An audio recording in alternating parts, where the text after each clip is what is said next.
વજન ઉપર કપડું જે 1500 કિલો માલ હતો 350 કિલો માલ આવી ગયો છે. આપણે ઓપન કરીને જોવે આ બધી કલર ડિઝાઇન આવી છે.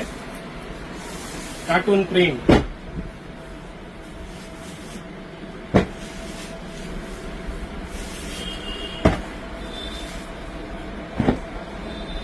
આમાં જોઈએ શું સેકન્ડમાં છે. એકદમ હેવી ક્વોલિટી જો અને 108 પનો